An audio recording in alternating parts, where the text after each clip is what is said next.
This song is one of the more recent ones I've worked on, which came a while after the album.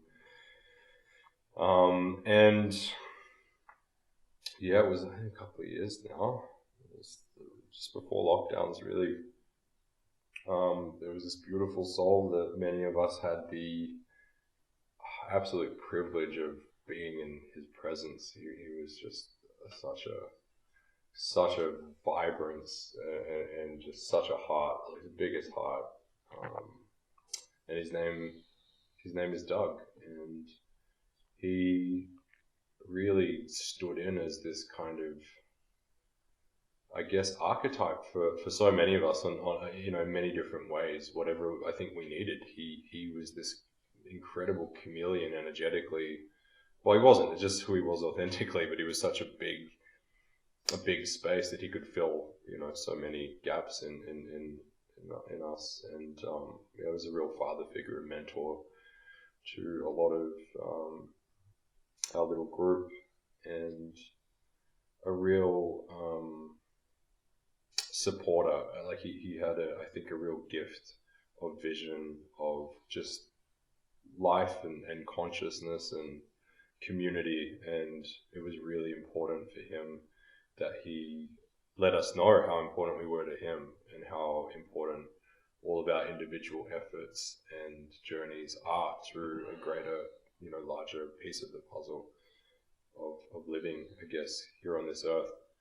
Um, yeah, just like no other, and I think came at such a crucial time for many of us, and we were really struggling. And part of my journey that I was sharing at the beginning of the podcast with my mental health and suicidality, Doug was a very big part of helping to heal that as well. And it wasn't so much in words or support; it was in an experience that was just him being fully present for me, much like this. And I really was able to shed and go into that, that space, and that fear and that terror and the loneliness of that feeling. I guess the core or the root of um, of why I was really feeling like that, and how to sync with myself. And he just held me in silence, and I've never experienced such palpable and strong healing presence from another, like just space holding. Um, so yeah, he was instrumental in my, I think, recovery and healing and growth from those pretty dense kind of frequencies. So when he passed, it was like having your heart broken and smashed into a million pieces. It hurt a lot. Really, really sudden, really unexpected passing. That, I think we all feel in retrospect was just its perfect timing for him and his journey, in his kind of mission. He I think it was as it was meant to be. But I suppose because he was very present in our lives at that moment of his transition as well, it really felt that space and that hole open up in our fields. So it took a little bit of a bit of time to.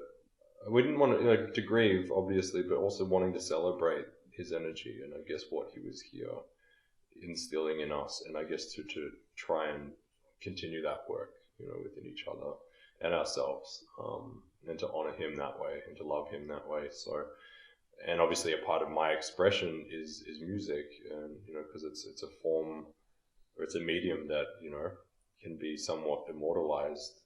So I mean, I didn't think too deeply about it, but I was just playing on the piano, and just this song just started coming through, and then I quickly knew who the song was about or for, and it was to honor this journey, this life of Doug's, and also his journey, into the all expanded awareness of the next phase. So we held a little gathering here, just post his funeral,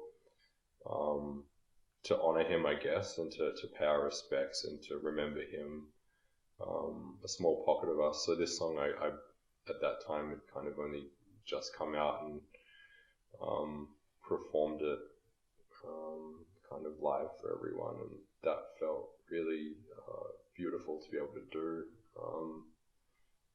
in that kind of moment. So then I kind of got to producing this song after that, realizing that song for me is a beautiful way to celebrate and to remember him. And I think, like, just also, once again, it's all ties into self as well. Like, through Doug's death and passing, it brought that reflection back to me, and it's something that I, now wrapped up in my own thoughts of death.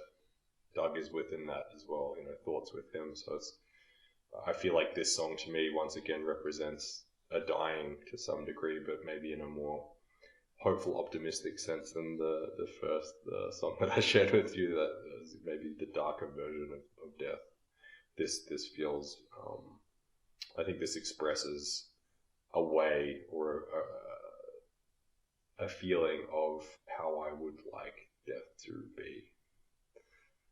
So this song is called A Passive Defeat.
Man, thanks for letting me honor Doug with being able to play that and share that. It feels really nice to be able to, give him a bit of space in this. Yeah, it feels like I just feel my whole body's quite alive right now and tingly, and I feel these almost like pins and needles and electricity running all the way up my spine and throughout my arms, and it's just so interesting how much how life-giving death can be.